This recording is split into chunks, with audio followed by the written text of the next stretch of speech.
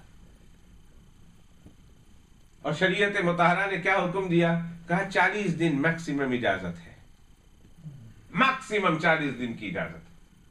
اگر 40 دن کے اندر کے بعد بھی، اس کے دن گزر جانے کے بعد بھی اگر تم نے اپنے ناخنوں کو نہیں تراشا تو اللہ سبحانہ و تعالیٰ کے یہاں سے وجوب کے ترک کے تم گنہگار ہوگے، اور تمہیں اللہ سبحانہ و تعالیٰ کے یہاں سے کسی کام کے حرام کرنے والے کو جو گناہ ملتا ہے وہ گناہ تمہارے نامہ اعمال میں بھی لکھا جائے گا۔ واجب تم نے چھوڑ دیا اور حرام کے مرتکب ہو گئے۔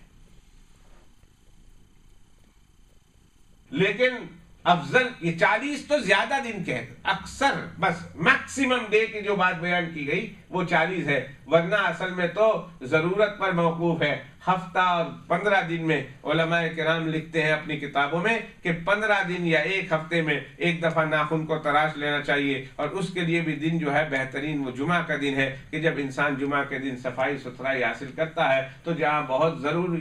غیر ضروری چیزوں سے اجتناب کرتا ہے اور غیر ضروری چیزوں کو صاف کرتا ہے، تو وہاں ان جملہ ان میں سے ایک یہ بھی ہے کہ اپنے ناخن کو بھی تراش لے، ہفتے میں ایک دفعہ، نہیں تو 15 دن میں ایک دفعہ، نہیں تو مہینے میں ایک دفعہ، ورنہ میکسیمم جو شریعت مطہرہ آپ کو رخصت دیتی ہے وہ کتنے دن کی دیتی ہے؟ 40 دن۔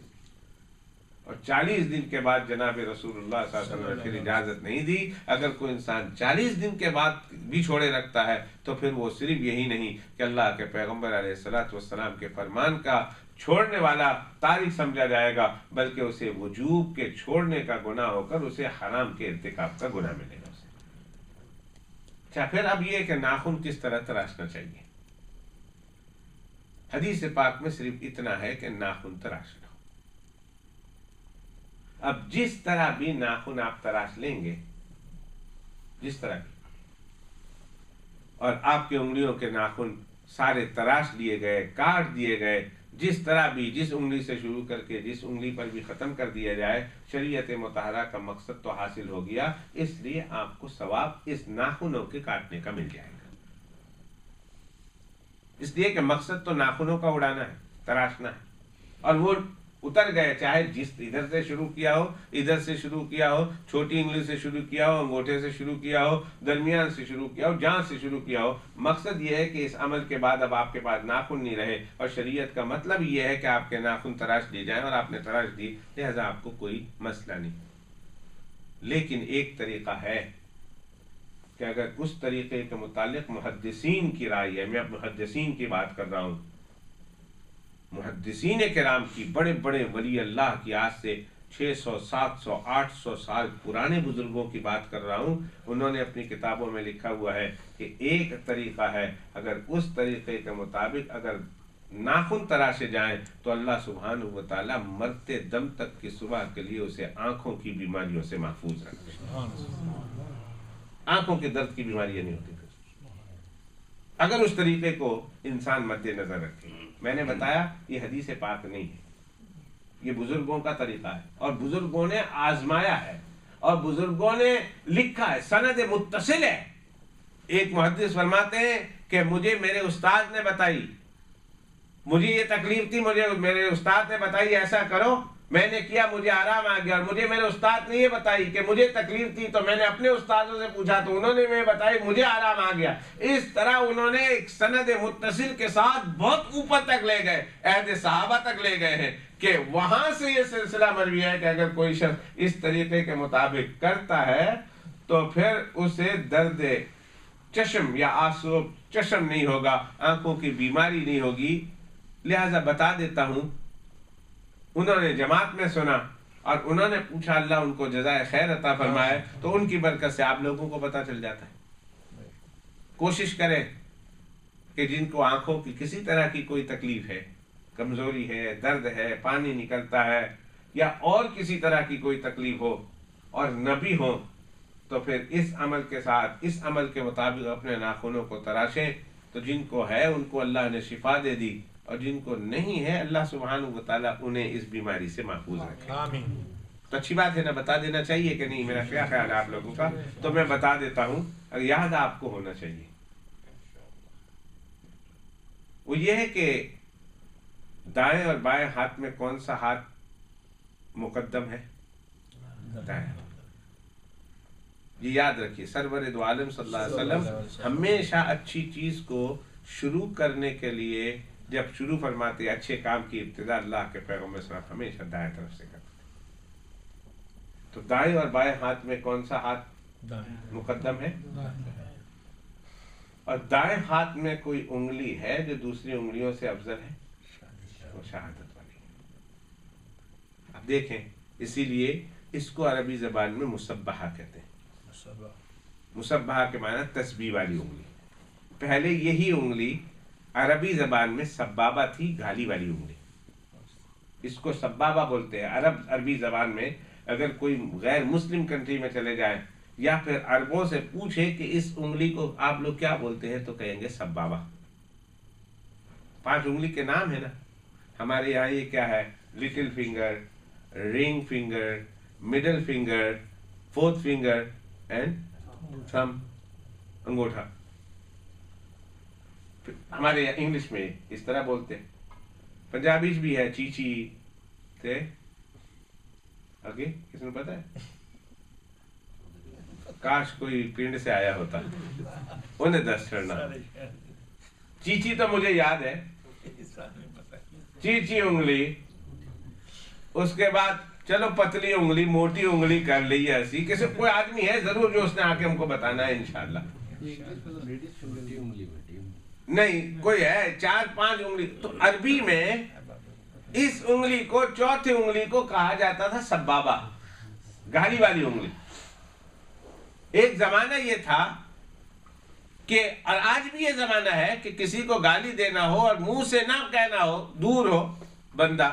یا اپنی زبان گندی نہ کرنی ہو، تو یہ 1500 سال پرانی جہالت آج بھی ہمارے درمیان موجود ہے کہ ہم اپنے 5 انگلیوں میں سے ایک انگلی کھڑی کر کے ان کو دکھا دیتے ہیں اور وہ گالی ہو جاتی ہے۔ یہ اور بات ہے کہ اب وہ چوتھی انگلی نہ رہی، یہ انگلی نہ رہی، آپ سب کو معلوم ہے، سب ہنستے ہیں، سب جانتے ہیں، سب سر ہلاتے ہیں، یعنی سب کو کسی نہ کسی درجے میں اس گالی سے واسطہ پڑا ہے۔ اگر خود نہیں دیتے تو خود کھائی ضرور ہوگی، گوروں نے چلتے چلتے گالی دے دی ہوگی۔ ہاں یہ وہ نہیں کرتے۔ یہ میں یہ کہنا چاہتا تھا، یہ گالی والی عربی زبان میں اس کو سبابہ بولتے ہیں۔ آج انگلی بدل گئی ہے، لیکن عربی زبان میں 1400 سال پہلے، اس سے پہلے اس دور میں، جہالت کے دور میں، اس کو سبابہ کہا جاتا تھا۔ گالیاں دیتی ہو تو یہ انگلی اٹھاتے تھے، اور یہ انگلی اٹھ گئی تو گالیاں ہوئی اور اس پر لڑائی جھگڑے ہوئے، اس پر قتل و غارت ہوتا تھا۔ جناب رسول اللہ صلی اللہ علیہ وسلم جب تشریف لائے تو اللہ کے پیغمبر علیہ الصلوۃ والسلام نے اس انگلی کا نام ہی بدل دیا۔ کہا کہ ہمیں وہ نام ہی یاد نہیں رکھنا کہ جب اس کو بولیں گے تو وہ بات ہمیں یاد آئے گی اور ہمیں وہ گالی کی طرف ہمارا دماغ ہوگا، لہذا ہم اس بات کو بھی نہیں یاد رکھیں گے اور اس لفظ کو نہیں یاد رکھتے، کوئی ایسا نام رکھ لیتے ہیں تاکہ جب بھی اس کا نام لے تو اس گالی والی اور گناہ والی بات کی طرف ہمارا ذہنی متوجہ نہ ہو، لہذا اس کا نام آ گیا مصبحہ، یعنی تسبیح والی انگلی۔ اور اس لیے بھی اس کو مصبحہ کہتے ہیں، اور ہماری زبان میں اس کو شہادت والی انگلی کہتے ہیں کہ جب ہم التحیات پڑھتے ہیں تو اشہد ان لا الہ الا اللہ و اشہد ان محمد عبدہ و رسولہ پڑھتے ہیں تو اس انگلی کو اٹھاتے ہیں۔ اس لیے مصبحہ ہو گیا، شہادت والی انگلی ہو گئی، تسبیح والی انگلی ہو گئی۔ اور سیدھے ہاتھ میں ہے، بائیں ہاتھ میں نہیں۔ اسی لیے جب ہم تشہد میں بیٹھے تو ایک ہی انگلی اٹھانی ہے، دونوں انگلی اٹھانا نہیں ہے۔ اللہ کے پیغمبر علیہ السلام نے دیکھا، ایک صحابی رضی اللہ تعالیٰ عنہ کو نئے نئے مسلمان ہوئے تھے، اور جب تشہد میں بیٹھے تو انہوں نے اس ہاتھ کی بھی مصبحہ اٹھا لی، اس ہاتھ کی بھی مصبحہ اٹھا لی۔ جب اشہد ان لا الہ پڑھنا شروع کیا تو دونوں انگلیاں اس اشارہ کرنا شروع کر دیا۔ اللہ کے پیغمبر صلی اللہ علیہ وسلم نے فرمایا احد احد، ایک ہی انگلی اٹھانی ہے، 2 ہاتھ کی انگلی نہیں اٹھانی، ایک ہی ہاتھ کی انگلی، ایک ہی کافی۔ تو ان ہاتھوں میں